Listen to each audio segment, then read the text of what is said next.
자, 찾으셨죠? 네. 자, 읽겠습니다. 너희가 내일 일어날 일을 알지 못하나니 너희 생명이 무엇이냐? 잠깐 보이다가 사라지는 안개니라. 네. 이 말씀을 가지고 너희 생명이 무엇이냐? 너희 생명이 무엇이냐는 제목으로 말씀을 전하겠습니다. 잠깐 기도드리겠습니다. 너희 생명이 무엇이냐? 이런 질문을 받았다면 여러분들은 무엇이라고 답변하시겠습니까? 네, 그 답변이 그 사람이 어떤 사람인지를 나타내어 줍니다. 이런 질문에 대한 답변이 그 사람의 가치관, 그 사람의 종교나 삶에 대한 자세, 또 어떤 부류의 사람인지도 나타내어 줍니다. 제가 군에서 청년 장교로 복무하던 시절에 전도 유망한 그 인접부대의 중대장과 대화를 했었습니다. 아마 지금쯤 대령이나 장군이 되어 있을 것입니다. 여러 가지 이야기를 하다가 제가 질문을 했습니다. 인생이 무엇이라고 생각하느냐? 그 사람은 이렇게 말했습니다. 인생은 이렇게 살다가 어느 날 죽으면 소멸해버리기 때문에 사는 동안 열심히 무엇인가를 성취해야 한다. 그 사람 참 열심히 일을 했습니다. 죽음은 무의 상태다. 아무것도 느낄 수 없고 생각할 수도 없고 고통이나 기쁨을 느끼지 못하기 때문에 살아있는 동안 열심히 일하고 누릴 수 있는 것은 많이 누려야 한다. 이런 답변을 했습니다. 아마 그 중대장은 인문학적인 견지에서 답변을 했을 것입니다. 그러나 그 답변이 논리적이고 또 한편으로는 젊은이다운 아주 진취적인 그런 답변이긴 했습니다. 그러나 성경적으로 그 답변은 그가 구원받지 못한 마귀의 자식이라는 것을 드러내는 것입니다. 여러분은 인생을 무엇이라고 생각하십니까? 이 질문에 동서고금의 많은 정치인들, 학자들, 종교인, 군인, 시인, 철학자들이 주장을 내놓지만은 그들의 주장은 늘 무엇인가 부족합니다. 톨스토이는 인생이 무엇인가라는 책에서 이런 비유로 인생을 설명합니다. 어떤 젊은이가 숲속을 헤맵니다. 지치고 배고프고 그런 상태로 숲속을 헤매다가 갑자기 앞에 굶주린 사자를 만난 것입니다. 젊은이가 도망갈 데가 없으니까 그 우물 같은 토굴 속으로 들어간 것입니다. 뛰어들어서 미끄러지다가 나뭇가지를 하나 잡았습니다. 조금 큰 나뭇가지를 잡고 이제 안도의 숨을 쉬는 겁니다. 이제 사자는 위에서 굶주린 사자는 침을 흘리고 있고 올라오기만을 기다리고 청년 사자가 도망가기를 기다리고 잠시 이제 시간을 지나고 난 후에 발밑을 바라보니까 독사들이 그 굴 속에 밑에서 이 먹이가 떨어지기를 기다리고 있는 겁니다. 사면초가의 상황이죠. 위로 올라가면 사자에게 잡아먹히고 아래로 떨어지면 뱀의 먹이가 되고. 그런데 이제 그 나뭇가지에 꿀벌들이 모아놓은 그 벌집이 있는 겁니다. 그 단 꿀에 그걸 먹고 맛보고 이제 청년은 그 공포를 잊어버린 겁니다. 뱀이나 사자가 주는 공포를. 이제 눈이 밝아졌겠죠, 청년이. 그런데 잠시 후에 또 보니까 그 나뭇가지의 밑둥을 검은 쥐하고 흰 쥐가 먹고 있는 겁니다. 검은 쥐는 밤이고 흰 쥐는 낮입니다. 그러니까 시간이 지나면 이 나뭇가지는 부러지죠. 청년은 떨어지고 죽는 것입니다. 이것이 인생이라고 톨스토이는 말합니다. 사면초가의 상황에서 그 나뭇가지를 붙잡은 청년의 손을 내미는 것은 예수님입니다. 예수님의 손을 잡지 않는다면 흐르는 시간 앞에서 누구든지 속수무책으로 죽음을 피할 수 없는 것이 인생입니다. 예수님의 손을 잡는 것, 손을 잡는 것은 빵이나 포도주를 먹는 그런 육신적인 것이 아닙니다. 살리는 것은 영입니다. 육적인 것이 아닙니다. 무슨 종교 행위를 하거나 무슨 단체에 가입을 하거나 무슨 술이나 담배를 끊거나 그런 것하고는 전혀 관계가 없습니다. 기독교나 천주교, 불교, 무슨 원불교 그런 종교하고는 전혀 관계가 없습니다. 자신이 죄인임을 시인하는 아는 죄인이 복음을 듣고 믿고 예수님을 영접하면 구원을 받는 것입니다. 예수님의 손을 이렇게 잡는 것입니다. 그것이 그 손을 잡는 사람이 가장 용기 있는 사람입니다. 그런데 그 꿀이라고 하는 단맛에 취해서 이 세상 꿀이나 빨고 있는 자가 있다면 자기 혼을 저주하는 어리석은 사람입니다. 지가 갉아먹으면 나무가 쓰러지면 그냥 죽는 것입니다. 정해진 시간이 되면 육신은 죽고 혼은 지옥에 던져져서 자신의 죗값을 영원하신 하나님 앞에서 영원히 갚아야 합니다. 왜 지옥이 영원히 불타는가? 하나님이 영원하시기 때문에 그렇습니다. 왜 하나님의 진노가 영원한가? 영원하신 하나님이기 때문에 그분의 진노도 영원한 거예요. 이것이 예수님을 만나지 못한 인생의 결말입니다. 그렇다면 진리를 알고 있는 여러분은 인생을 무엇이라고 생각하시는 것입니까? 마귀가 질문하면 여러분 답변할 수 있겠습니까? 정답을. 구원받고 보존되는 말씀의 가치를 아는 사람에게 인생은 타국인과 같고 순례자와 같은 것입니다. 베드로전서 2장을 보겠습니다. 바로 야고보서에서 바로 앞으로 넘기시면 베드로전서 2장 11절을 보시면 우리에게 인생입니다. 구원받은 그리스도인에게. 구원받지 않은 사람은 상관없습니다.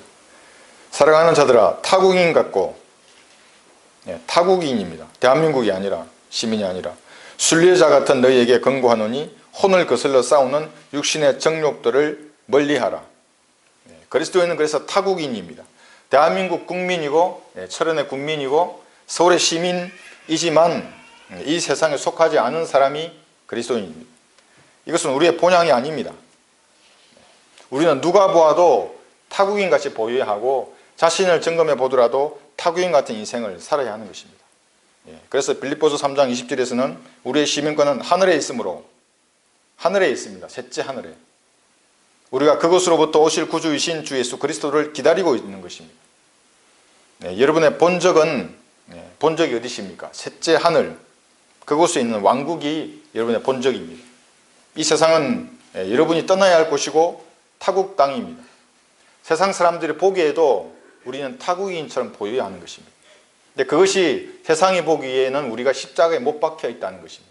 타국인들입니다, 우리는.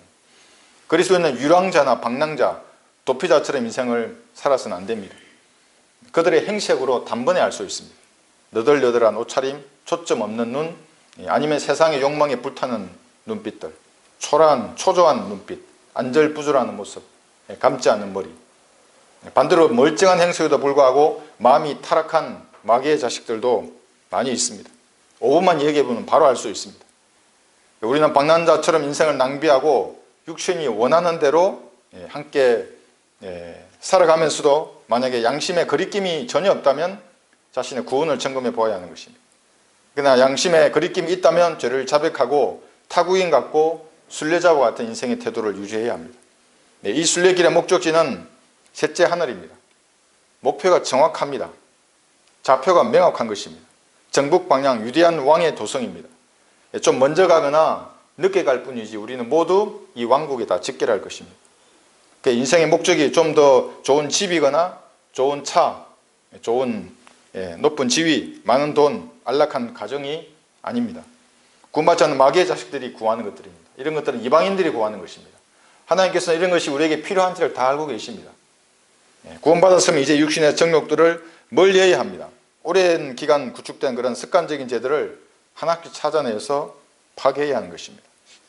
이제 구원받았고 내 안에 구축된 이 새 사람이 원하는 그 일을 우리는 해야 합니다. 구태에 의연한 일에 빠져있는 그리스도인은 부끄러운 것입니다. 여러분들은 예배 참석하기 전에 단장을 하지 않습니까? 이렇게 머리도 빗고 화장도 하시고 이렇게 단장을 이제 하게 됩니다. 속 사람도 단장하시죠. 이렇게 기도하고 이제 예배를 준비하는데 기본적으로 화장을 하는 것은 아름다운 겁니다. 기본적인 화장을 예의라고도 합니다. 근데 학생은 어떻습니까? 공부하는 학생은 생 얼굴이 훨씬 아름다운 것입니다. 그것이 학생의 본분에 맞는 것입니다. 베드로전서 3장을 한번 보겠습니다. 여기 2장 보시죠. 3장 보시면 3절 보시면 3장 3절 너희는 머리를 닦고 금으로 치장하거나 옷을 입는 외모로 단장하지 말고 오직 마음에 숨겨진 사람을 썩지 아니하는 것 곧 온유하고 고유한 영으로 단장할지니 그것은 하나님 보시기에 매우 값진 것이니라. 예전에 하나님을 신뢰했던 거룩한 여인들도 이와 같이 자기 자신을 남편에게 복종함으로써 자신들을 단장하였느니라. 이게 어떻게 단장해야 할지 알고 있는 것입니다. 그래서 마음이 어디에 있는가, 육신과 세상에 있는가, 아니면 주님과 온전한 교제 가운데 있는가, 이것이 중요한 것입니다. 육신에 속한 것을 벗어버려야 합니다. 아름다운 마음에서 빛이 얼굴을 통해서 나오는 것입니다. 그것이 아름다운 사람이고 미인입니다. 화장을 진하게 한 것이 아니고 예수님의 일은 썩을 육신이 항상 방해를 합니다. 구령하고 전도지를 나누어주는 일을 못하도록 다양한 형태로 방해하는 것입니다. 그림 전도지의 위력을 하찮게 여기게 만듭니다. 바로 이것이 교회를 대적한 자들의 바로 공통적인 것이었습니다. 왜 이 전도지를 못 보게 하는가? 알코아 목사님의 이 그림을 왜 전 세계로 전파되는 것을 방해하는가? 마귀에게 침노당하기 때문에 그렇습니다. 유튜브에 댓글 하나를 달지 못하게 합니다. 자신의 혼은 간절하게 주님의 일을 하고 싶은데 육신이 발목을 잡는 것입니다. 댓글로 서로를 격려하고 세워주고 함께 싸워야 하는 것입니다. 그렇지 않으면 사이버 공간에는 진리를 볼 수 없게 되는 것입니다. 주님이 남겨놓은 군사들의 흔적을 보여줌으로써 다른 사람들도 고무되어서 일어나서 싸우게 만들어야 합니다. 우리 교회 유튜브에서는 이렇게 서로를 격려하고 자신이 깨달은 바를 댓글로 하는 것입니다. 그래서 마귀의 세력을 위축시켜야 합니다. 누군가 댓글을 보고 은혜를 받게 해야 하고 그런 다음에 여건이 가능하면 만나서 교제하는 것입니다. 육신과 속사람은 서로가 원하는 일을 하지 못하도록 싸웁니다. 갈라디아서 5장에서는 육신은 성령을 거슬러 욕심을 부리며 성령은 육신을 거스르나니 이들은 서로 반목하여 너희가 하고자 하는 것을 하지 못하게 하느니라. 세상 제 가운데로 가도 더 이상 구원받지 못했던 예전처럼 그리스도인들은 즐겁게 살지 못합니다. 술집에서도 주님을 찬양하는 그런 상황이 연출되는 것입니다. 성령께서 그런 갈등을 일으키게 하십니다. 주님 곁으로 왔어도 죄를 단절하지 못하면 이런 갈등은 계속되는 것입니다. 그러므로 인생의 의미를 아는 사람은 혼을 거슬러 싸우는 육신의 정욕들을 멀리하고 타국인과 순례자와 같은 자세로 인생을 살아야 합니다. 이것이 성령과 싸우지 않고 갈등 없는 행복한 삶을 사는 비결입니다. 그러나 성령께서 거듭난 그리스도 안에서 역사에서 제대로 인생을 살게 하는에도 불구하고 그 성령의 음성을 거부하면 어떻게 되겠습니까? 도피자로 사는 것입니다. 창세기 4장 14절을 보겠습니다. 성령께서 여러분의 안에 들어와 계시기 때문에 여러 가지 부분들을 바로잡아서 하나님 보시기엔 작품으로 만들어가고 계십니다. 근데 이걸 자꾸 회피하고 다른 곳으로 빠져나가면 이 자기 동생을 살인한 카인의 절규입니다. 여기 14장 보시면 부서서 주께서 오늘 지면으로부터 나를 쫓아내시오니 내가 주의 낫으로부터 감추어지리이다. 그리하여 내가 땅에서 도피자와 유랑자가 되리니 나를 만나는 자마다 나를 죽이리이다 하니. 인생의 의미를 모르고 구원받지 않는 이 고집스러운 사람은 도피자와 유랑자와 같습니다. 인생이 어디로 향해서 가는지를 모르고 살다가 어느 날 눈을 뜨면 쓰레기 하천장 같은 지옥에서 눈을 뜨게 되는 불쌍한 사람들입니다. 우리는 인생을 그렇게 살아서는 안 됩니다. 인생의 희로애락을 통해서 진리로 인도하시는 그 주님의 역사를 회피하지 말아야 합니다. 만약 그리스도인 중에서 양심이 계속해서 지적하는 그 습관적인 죄가 있습니다. 그런데도 그 자백하고 버리기를 거부하면 그 사람은 도피자와 같은 불행한 삶을 사는 것입니다. 어디로 피하겠습니까? 성령님께서 이렇게 마음속에서 역사하시는데 그 갈등을 피해서 어디로 가겠습니까? 제가 처음 구원받았을 때 이 진리의 지식을 알고 엄청난 기쁨과 열정 속에서 하나님의 일을 했습니다. 그러다가 세상으로 간 적이 있습니다. 잘난 너희들이나 다 해먹으라 이런 심정으로 제가 나갔습니다. 그때 성령께서 제 안에 얼마나 역사하시는지 어느 날 빵을 들고 있으면 터미널에서 그 생명의 빵에 대해서 저기 앉아있는 사람에게 계속 얘기하는 겁니다. 그래서 저는 강제로 그 음성에 거부했습니다. 피해버렸죠. 그 음성을 안 들으려고. 하도 그 음성이 너무 심해져서 어느 날은 술을 먹고 이 음성을 안 들으려고 했습니다. 성령의 음성, 이 속에서 말하는 음성을 안 들으려고. 그러다가 인생에 다양한 일들이 일어났고 결국 하나님께 항복하게 된 것입니다. 인생을 살다가 날개가 꺾이고 뼈가 부러지고 이런 일들이 하나씩 생기면 빨리 하나님께 항복하고 두 손 들고 나가는 것이 빠를수록 좋은 것입니다. 주님 제가 여기에 있습니다 하고 하나님 앞에 맡겨야 하는 것입니다. 자신 안에 사탄의 요소가 하나라도 더 구축되기 전에 하나님께 항복해서 내 안에 구축되어 있는 요소들을 파괴하고 하나님의 일을 하는 사람이 이 시대에 필요한 그리스도의 군사입니다. 칼이나 기근이나 전염병은 문제가 아닙니다. 이것 외에도 얼마나 많은 사유로 사람들이 먼저 죽는 것입니까? 이런 조건이 만약에 형성되면 죽고 사는 것은 하나님의 뜻에 달려 있습니다. 두렵고는 회피할 것이 아닙니다. 다만 자신 안에 있는 예수님께서 높임을 받기를 원할 뿐입니다. 인생이 무엇이냐고 묻는 질문에 왜 성경적으로 답하는 것이 중요한가? 세계는 지금 급변하고 있습니다. 하나님의 경륜이 변경되려고 하는 그 시점에 와 있습니다. 그러니까 구약에서 신약으로 바뀔 때는 십자가에서의 그 엄청난 사건이 있었고, 교회 시대에서 이제 대환란으로 변경될 때에는 휴거라고 하는 사건과 함께 이 땅에 사탄의 왕국이 구축되는 것입니다. 천년왕국이 될 때는 예수님의 재림이 있고, 각각의 특별한 사건들이 경륜이 변경될 때마다 있었습니다. 그것을 눈으로 직접 보기도 했습니다. 지금이 그러한 때입니다. 다니엘이 말한 그 70째 주의 마지막 한 주, 7년이 시작되는 징후를 여러 면에서 보고 있습니다.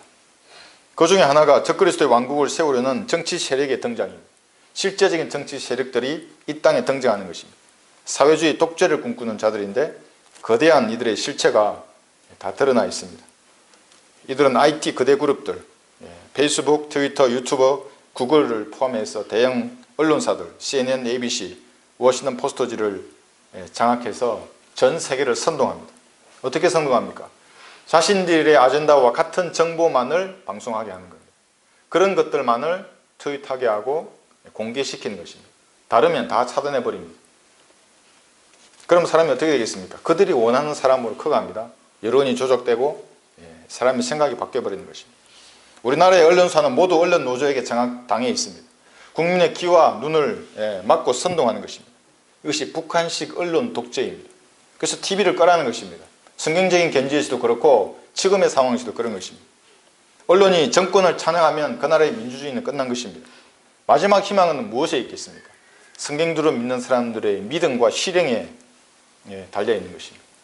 위급한 상황입니다. 그래서 우리가 이 나라의 최후의 보루라고 하는 것입니다. 보존된 성경 없이 하나님을 덤벅거리는 사람은 하나님하고 아무 상관이 없는 사람들입니다. 왜냐하면 하나님을 모르기 때문에. 하나님을 모르면서 어떻게 하나님의 일을 한다 그러고 하나님의 말을 한다 그러고 아무런 상관이 없는 자들입니다. 사회주의 독재는 미국에서는 빌 클린턴 이후로 23년간이나 천천히 구축되었습니다. 그래서 러커만 목사님의 책을 보면 그렇게 공산주의자에 대해서 강력하게 책망하시는 겁니다. 저도 처음에는 의아했습니다. 미국이라고 하는 그 자유민주주의 국가에서 어떻게 공산주의가 싹이 틀 수 있다고 러커만 목사님은 이상하다. 전혀 저는 이해를 못했습니다. 처음에는. 근데 요즘에 제가 아는 것입니다.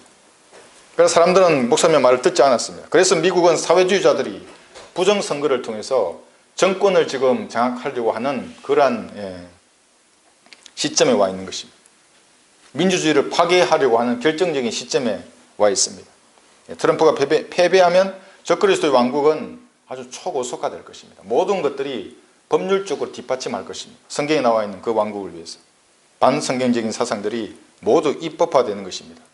우리나라도 차별금지법에 지금 국회를 통과하기 직전에 나와 있는데, 그러면 성경적인 설교는 사라지고 거리에서 개인 구령을 하는 것조차 상대방에게 혐오 표현을 한다는 이유로 제한될 것입니다.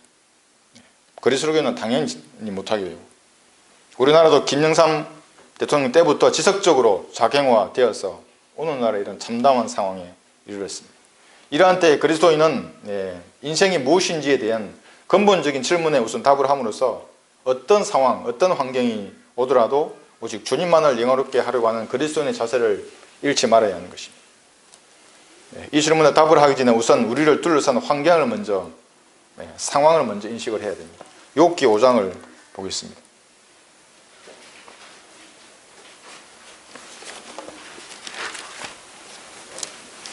6절에서 7절에서 7절까지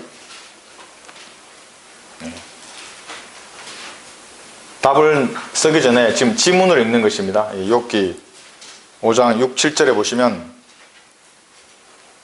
하나님께서 인생에 대해서 말씀하시는 정의입니다.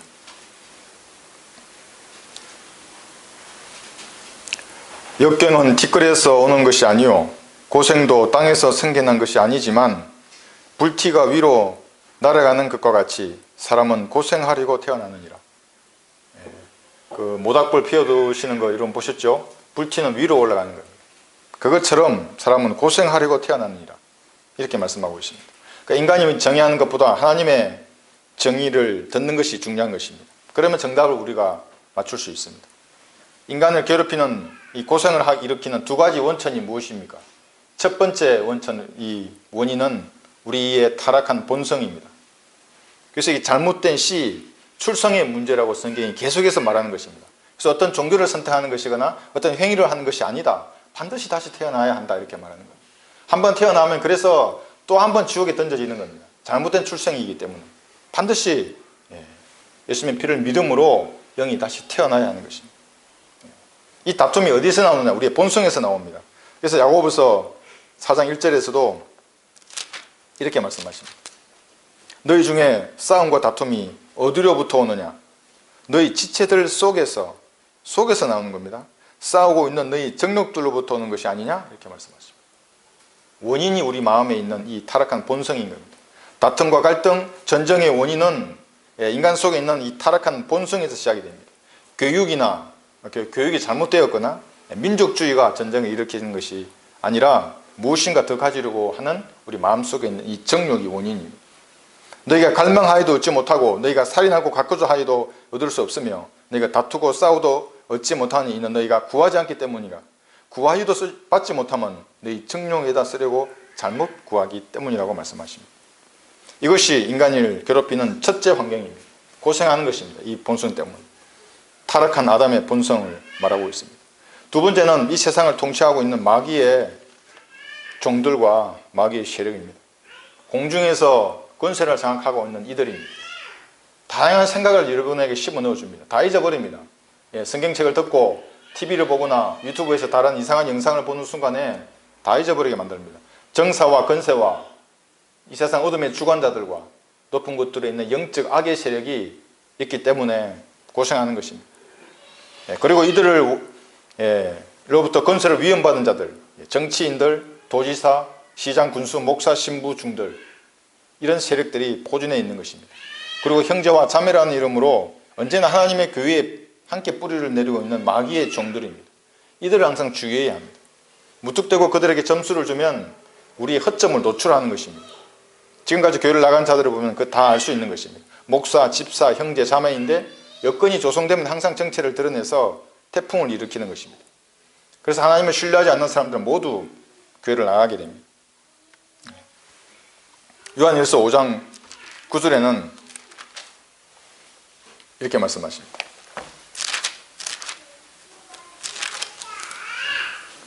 만일 우리가 사람의 증거를 받아들일진대 하나님의 증거는 더욱 크나니 이는 이것이 하나님께서 자기 아들에 관하여 증거하신 그분의 증거이기 때문이라. 19절을 보시면 우리가 아는 것은 우리는 하나님께 속해 있으며 온 세상은 악함 속에 놓여 있다는 것이라. 온 세상은 악함 속에 놓여 있습니다. 그래서 불티가 위로 날아가는 것과 같이 우리는 고생하려고 태어난 것입니다. 고생해보지 않은 사람은 철들지 않는 사람이라고 말을 합니다. 철이 없는 사람. 고생하지 않는 사람은 하나님을 의지하는 것이 무슨 의미인지를 모릅니다. 그래서 하나님께서 고생을 허락하는 것입니다. 세상 사람들도 고생해보지 않은 사람과는 인생에 대해서 논하지 말라고 말을 합니다. 그 사람은 모릅니다. 인생이 무엇인지. 눈물 젖은 빵을 먹어보지 않은 사람은 인생을 모른다고 세상 사람들도 다 알고 있습니다. 고생 없이 말만 하는 자는 허풍쟁이입니다. 평생 우유만 마셔본 아기 같은 사람들이. 고린도전서 8장을 보고 있습니다. 그런 고생하지 않은 사람들이 무엇인가 말을 하면 들을 것이 없습니다. 8장 2절에서는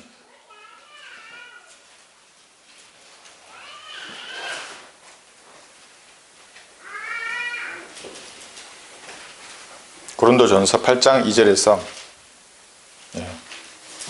고생하지 않는 사람들 이렇게 말씀하십니다. 만일 누구라도 무엇이든지 안다고 생각하면 그가 마땅히 알아야 할 것은 아직 아무것도 모르는 것이요. 고생하지 않은 사람이 무엇을 안다고 말을 하면 들을 게 아무것도 없습니다. 알아야 할 것은 아직 모르고 있는 사람입니다. 그 사람은. 그래서 고생이 닥치면 그 유익으로 인해서 감사할 수 있는 것입니다. 어떤 문제에 이제 봉착을 했습니다. 그럼 잠시 정지하라는 겁니다. 그리고 전체를 조망해라. 항상 더 나가지 말고 거기서 몰입되지 말고 그 문제에 그리고 상담하고 조언을 듣고 기도하는 시간을 갖는 것입니다. 그래서 하나님은 문제를 허락하십니다. 무턱대고 동자면 어떻게 되겠습니까? 물고기가 미끼를 무는 것입니다. 비평이 이제 닥쳤습니다. 이것도 고성의 범주에 들어갑니다. 이 비평이 닥치면 적의 입장에서 자신을 점검해보는 좋은 기회입니다. 비평하는 자가 뭐라고 하면 적의 입장에서 자신을 점검해보는 겁니다. 부족하면 다시 채우는 겁니다. 고통이나 환난들, 성경은 환난은 인내를 이룬다고 분명히 말씀하십니다. 어려움이 닥쳤습니다. 그건 인내를 위한 겁니다. 그 인내는 연단을 위한 것이고 연단은 소망을 위한 것입니다. 예수님의 재림하신 그 소망만을 바라보게 만들려고 환난이 시작되는 거예요. 그러니까 어떤 환난에 대해서 우리가 판단할 때는 주의해야 하는 것입니다. 주님의 뜻 가운데 환난이 시작되는 것입니다. 슬픔이 닥치면 그 무엇이겠습니까? 연민을 갖게 하는 것입니다. 왜 어떤 사람은 타인의 슬픔에 대해서 공감하지 못하겠습니까? 전혀 교감이 안 되는 사람이 있습니다. 슬픔을 모르는 사람이기 때문에 그렇습니다. 눈물을 흘려보지 않는 사람.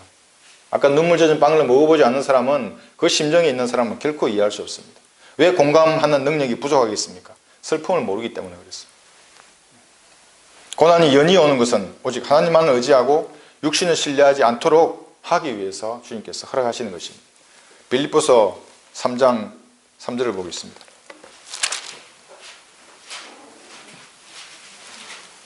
왜 그리스도인에게 고난이 연속적으로 다가오는 것이겠습니까? 3절에서는 빌립보서 3장 3절 이는 영 안에서 하나님을 경배하며 그리스도 예수 안에서 기뻐하고 육신을 신뢰하지 않는 우리가 할례파임이니라. 육신을 신뢰하지 않도록 하기 위해서 육신을 신뢰하면 그러면 어떻게 하겠습니까? 계속 고난을 하나님이 허락하시는 것입니다. 하나님을 신뢰해야 하는 것입니다. 육신을 신뢰하면 평생 육신적인 상태로 시류에 따라서 이리저리 흘러다니는 겁니다. 상황이 내 뜻대로 되면 안심하고 내 뜻과 다르게 진행되면 불안하게 되는 것입니다. 그러나 그리스도인은 그 상황을 주관하시는 하나님을 신뢰하는 것입니다. 그럼 어떤 상황에서도 불안하거나 염려할 필요가 없습니다. 하나님께서 우리에게 필요한 고통을 허락하셨습니다.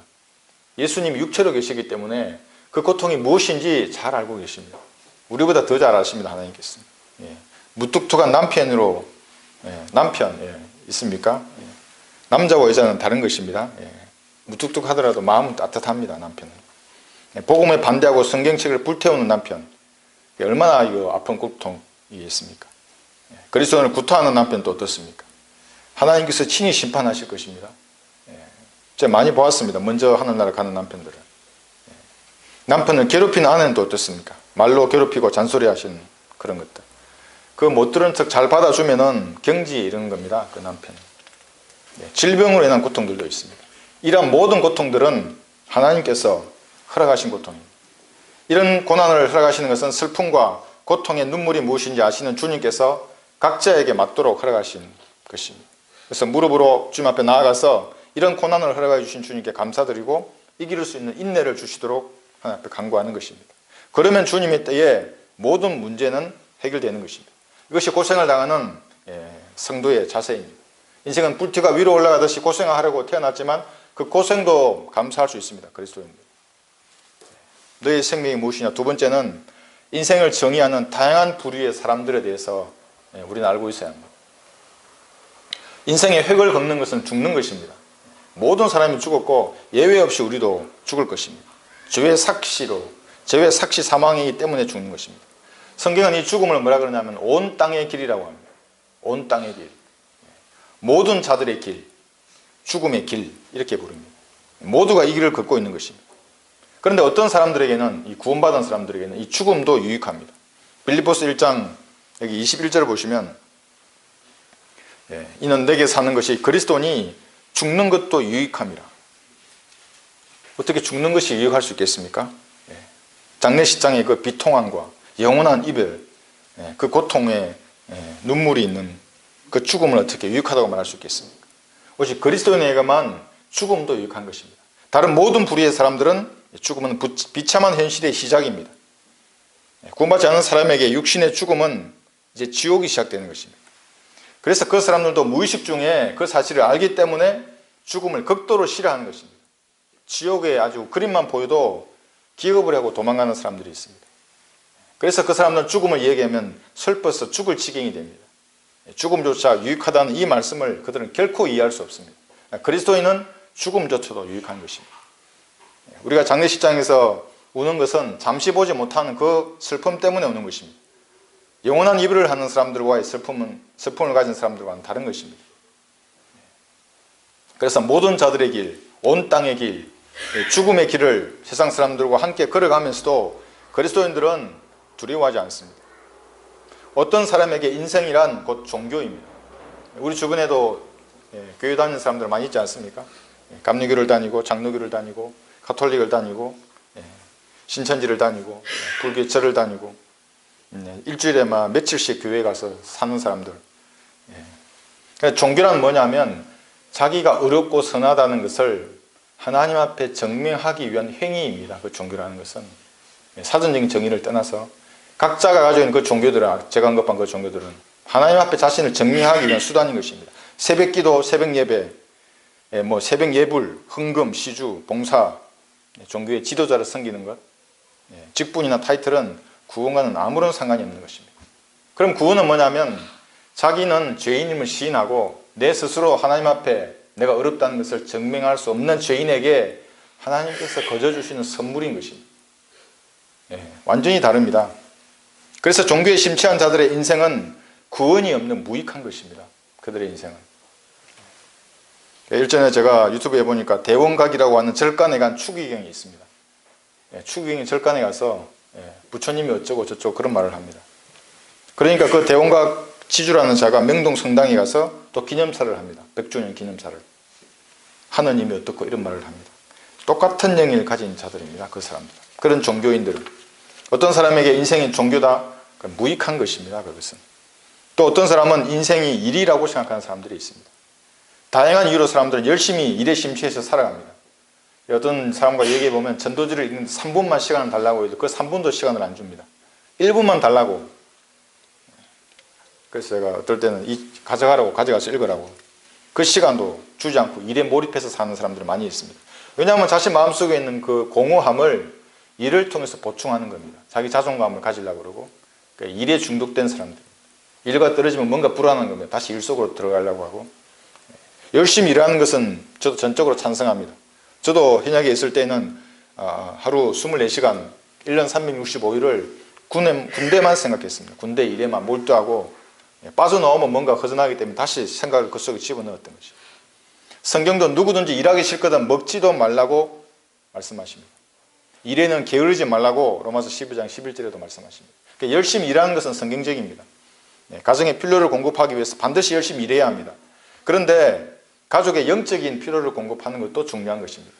구원받지 못한 사람들은 여기서 다 끝나는 것입니다. 열심히 먹고 사는 데만 치중하는 것입니다. 그런데 사람은 빵만 먹고는 살 수 없습니다. 영적인 필요도 일을 해서 공급해야 하는 것입니다. 가장이라면 찬송하고 기도하고 하는 이런 영적인 활동을 통해서 가정의 영적인 필요를 공급해야 합니다. 그래야 균형을 잡을 수 있습니다. 저와 이야기를 나누었던 그 중대장이 모르는 것은 열심히 복무해서 장군은 될 수 있겠지만 이 일을 아무리 열심히 한다고 해도 죽은 다음에 죄의 문제를 해결할 수 없는 것입니다. 똑똑하긴 한데 그 사람은 인생을 잘못된 곳에 베팅한 것입니다. 지옥에 가는 것입니다. 군인뿐만 아닙니다. 무슨 건설을 하고 금융하고 사업을 해도 마찬가지입니다. 그 일은 하나님의 지혜로 일하는 것입니다. 또 어떤 사람에게는 쾌락이 종교입니다.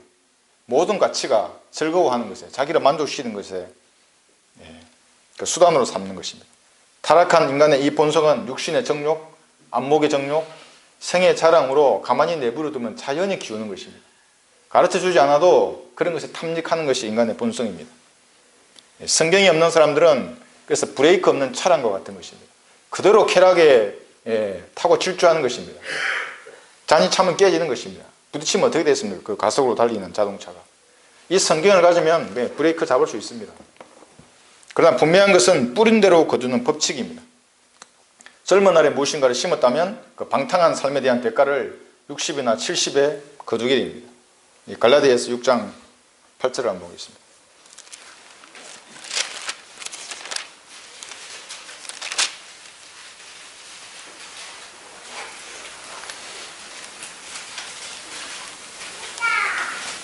갈라디아서 6장 8절에서는 이는 각 사람이 무슨 선을 행하든지 종이나 자유인을 불문하고 주로부터 그대로 받을 줄을 알미니라. 뿌린 대로 그래서 거두는 것입니다. 육신에 심으면 썩은 것을 반드시 거두게 되어 있습니다. 성령에 심으면 이미 받은 구원의 은혜를 풍성하게 누릴 수 있습니다. 그래서 과거에 심은 것은 이제 잊어버리고 되돌릴 수 없는 것입니다. 오늘부터 성령에 따라 열심히 심고 뿌리는 것입니다. 여크만 목사님은 이런 간증을 하십니다. 20대에 자기가 방탕하게 살았던, 육신에 따라 살았던 그 대가를 자기가 70대에도 거두게 되었다고 간증을 하는 것입니다. 그래서 뿌릴 때 주의해야 합니다. 그래서 죄와 연관된 그러한 즐거움은 단호히 거부해야 하는 것입니다. 하나님 안에서 누리는 그 즐거움으로 만족해야 합니다. 어떤 사람에게는 스포츠가 인생의 전부입니다. 며칠 전에 여러분 그 아르헨티나에 축구 영웅이 있습니다.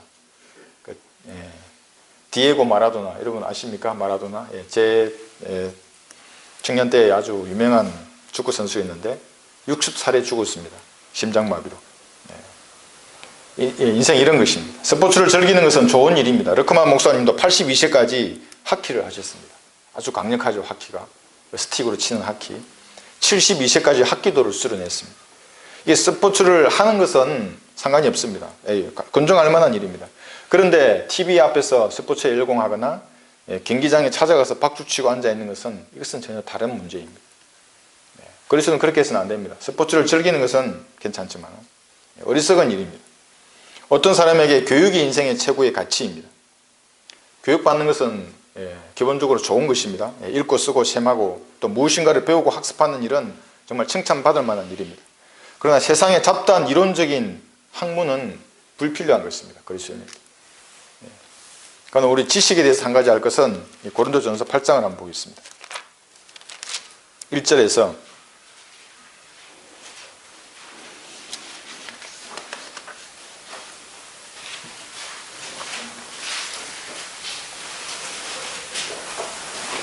지식과 사랑에 대해서 이제 다양한 의견들이 있는데, 우상들에게 바쳐진 것들에 관하여는 우리 모두에게 지식이 있음을 알거니와 지식은 교만하게 하지만 사랑은 세워주느니라, 이렇게 말씀하십니다. 이제 이 전체 문맥을 7장에서부터 잘 살펴보면 이런 것입니다. 그 우상에 관한 지식을 가지고 있는 네가 그러면서도 그 형제를 실족시키게 하는 그 지식은 교만하게 하는 것입니다. 그 지식은 사랑을 세워주는 것입니다. 그런데 하나님에 관한 지식이 없으면 멸망하는 것입니다. 그래서 그리스도인들은 사랑 안에서 지식을 말하는 것입니다. 그런 지식이 있더라도 먹어도 되지만 그 형제 양심을 위해서 안 먹는 것입니다. 그리스도인들은. 그래서 균형을 유지해야 하는 것입니다. 그래서 이런 말은 잠언 25장 11절에 보시면 이렇게도 비유해서 말을 하십니다. 성경을 제대로 공부하고 진리의 지식에 선 사람은 모든 것을 먹을 만한 양심이 있지만 어떤 것은 안 먹는 것입니다. 내가 먹을 자유가 있다고 해서 다 먹어버리면 다른 사람도 실족하기 때문에 자제하는 것이죠. 25장 11절 보시면 순종하는 기에 현명하게 책망하는 자는 금고리와 정금 장식물 같으니라. 11절 보시면 적합하게 한 말은 은그림들에 있는 금사과들 같으니라. 금사과들 같이 말합니다. 이런 그리스도인들. 다 먹을 지식이 장성한 분량이 있더라도 그 다른 그리스도인들을 생각해서 적합하게 말을 하는 것입니다.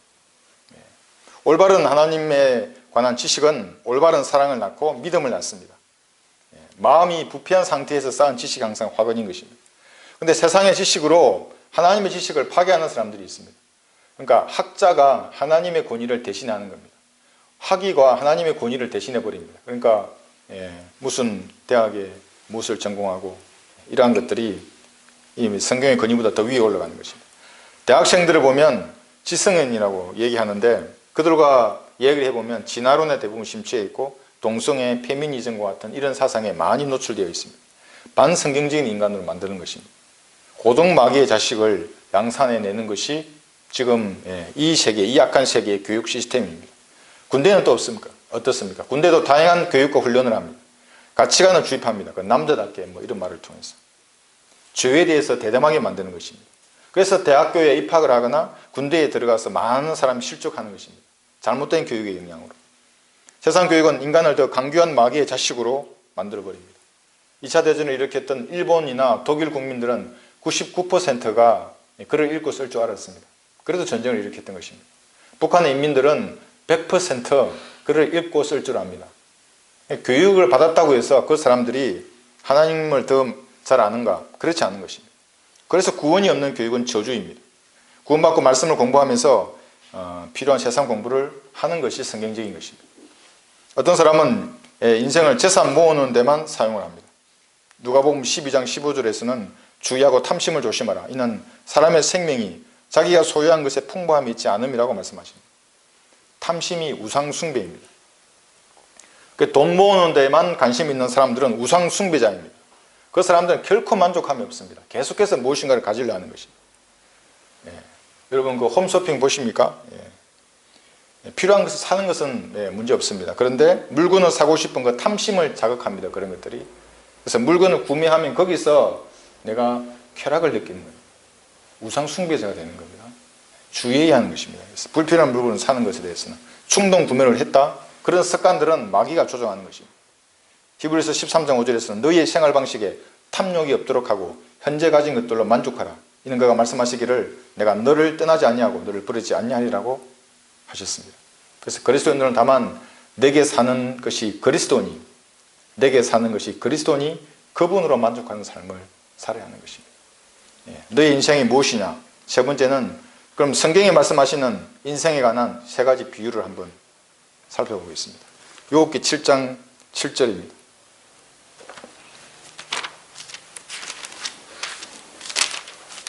성경은 우리 인생을 무엇이라고 비유하시겠습니까? 우리가 정답을 찾는 데에 좋은 참고가 됩니다. 여기 7장 7절 보시면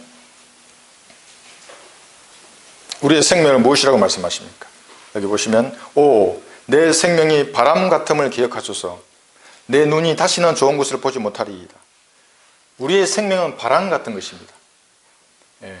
바람. 이 바람을 요한복음 3장 8절에서는 성령의 예표에서 이렇게 말씀하십니다. 들어보십시오.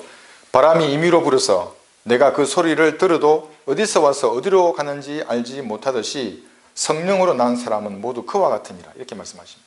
바람은 임의로 부는 것입니다. 우리가 어디서 오는지 알 수 없습니다. 그런데 본인은 느낄 수가 있습니다. 성령의 역사도 그와 같은 것입니다. 즉 인생은 성령을 예표하는 바람처럼 영적인 것이 우선 충족이 되어야 합니다. 그래서 바람과 같은 성령으로 난 사람이 먼저 되어야 하는 거예요. 먼저 성령으로 태어나야 하는 겁니다. 바람 같은 인생에서. 그렇지 않은 상태에서 하는 일이나 즐거움이나 교육이나 재산은 전혀 무익한 것입니다. 오히려 이런 것은 구원을 방해하는 저주가 되는 것입니다. 그래서 돈이 많거나 쾌락에 찌들었거나 일에 중독이 되어 있거나 교육에 중독되어 있는 이런 사람들은 구령하기가 더 어려운 것입니다. 인생은 바람과 같은 것입니다. 또 인생은 썩은 나무와 같습니다. 다시 욥기 14장을 보시면 이렇게 말씀하십니다. 나무에 대해서. 여기서는 성경에서 말씀하시는 훌륭한 질문들의 예를 여기서 볼 수 있습니다. 7절 보시면 욥기 14장 7절 나무에는 소망이 있나니 베일지라도 다시 싹이 나서 그 연한 가지가 끊이지 아니하며 그 뿌리가 땅에서 넓고 그 줄기가 땅에서 죽어도 물의 기운을 통하여 움이 돋고 식물처럼 가지가 나오는도다. 그러나 사람은 죽으면 소멸되나니 참으로 사람이 숨을 거두면 그가 어디 있는가? 여러분 아십니까? 사람이 죽으면 어디에 있는지? 훌륭한 질문입니다. 근데 우리는 성경을 통해서 이 답을 정확히 할 수 있습니다. 우리는 죽은 자들이 어디에 있는지 말씀을 통해서 정확히 알고 있는 것입니다. 손으로 가르칠 수 있습니다. 구원받지 못한 자들이 어디에 있는지, 그들의 상태를 말할 수도 있습니다. 언제까지 그곳에 있어야 하는지도 알 수 있습니다. 하늘나라도 마찬가지입니다. 우리가 손으로 가르칠 수 있습니다. 오직 말씀을 통해서만 해답을 찾을 수 있는 질문입니다. 살아있는 나무는 베일지라도 다시 싹이 나고 연한 가지가 나지만 썩은 나무는 나무꾼이 베지 않더라도 잠시 후에 쓰러져 버립니다. 그게 썩은 나무입니다. 산에 있는. 흙으로 만들어진 이 육신이, 이 인생은 성경은 썩은 나무와 같다고 말씀하십니다. 우리 안에 있는 죄들이 우리를 좀먹는 것입니다. 나이가 들수록 육신은 그래서 썩어가는 것입니다. 그러나 우리는 낙심하지 않습니다. 이 고린도후서 4장에 보시면 여기를 잠깐 손을 끼워두시고요. 고린도후서 4장 16절에서는